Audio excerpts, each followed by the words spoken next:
You know, Jason Statham isn't really just an actor anymore. He's practically a brand. He's a guarantee of a certain kind of movie. But what happens when that brand tries to, switch things up a bit?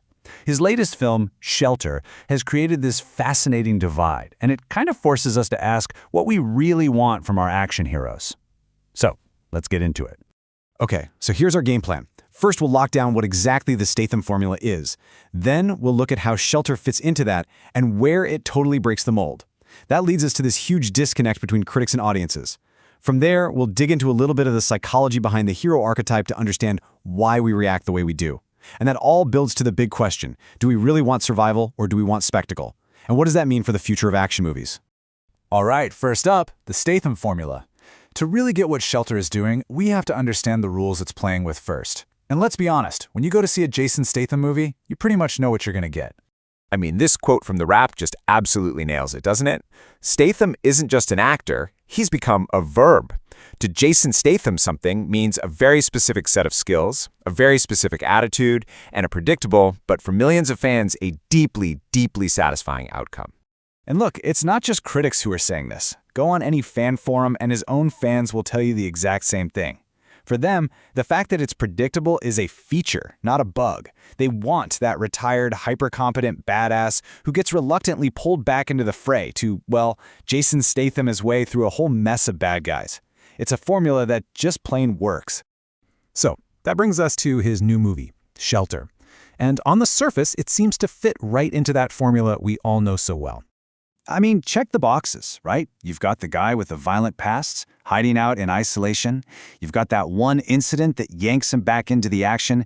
And you've got the promise of a tense, high-stakes journey.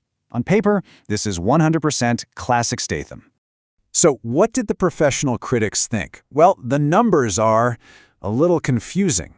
A 64% on Rotten Tomatoes is technically fresh, but, it's not exactly a rave review. And Metacritic's 52? That means critics were split right down the middle. This is not a simple, it's great or it's terrible situation. And this is where things get really interesting. Because when you actually start reading the reviews, it becomes crystal clear that critics and audiences might as well have been watching two completely different movies.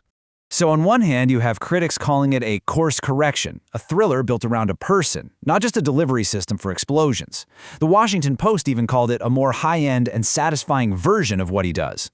But then, on the other hand, you've got critics just tearing it apart, calling it a pile of cliches and saying Statham plays a stick figure. They weren't just disagreeing on quality, they were disagreeing on what the movie was even trying to be. But here is the real kicker. While the critics were all over the place, the audiences were crystal clear. They loved it. A massive 88% audience score. So what did audiences see and connect with that left the critics so divided? Well, the answer isn't just in the movie itself. It's in the psychological blueprint of the hero. We need to talk about archetypes. Okay, so let's shift gears for a second, from film review to a little bit of film theory. The reason Statham's characters have such a powerful grip on us is because they tap into something really deep in our storytelling DNA. An archetype is basically just a mental shortcut. It's a blueprint for a character that our brains instantly recognize. It's the pattern that helps us figure out who the good guy is, who the bad guy is, and what's at stake without having to think too hard about it. And the most powerful archetype of all, of course, is the hero.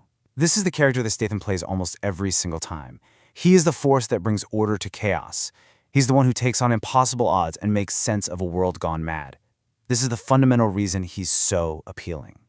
So this brings us right back to the central tension in Shelter. The whole movie is basically a tug-of-war between two different flavors of that hero archetype. The gritty survivalist, who's all about psychological endurance, and the explosive spectacle, who's all about raw physical power. See, a survival film is usually way more grounded, more psychological. It's about that pure, raw will to live against all odds. And that sounds exactly like what those critics who praise Shelter were describing, right? A thriller built around a person. So here's the conflict in a nutshell. Shelter is leaning hard into the survival archetype. It's a grounded thriller. But Statham's biggest hits, films like The Beekeeper, are all about pure spectacle, non-stop explosive action. Now, that high audience score tells us that the people who saw the movie loved the survival version. But the real question is, what actually gets people into the theater in the first place? Let's just look at the evidence.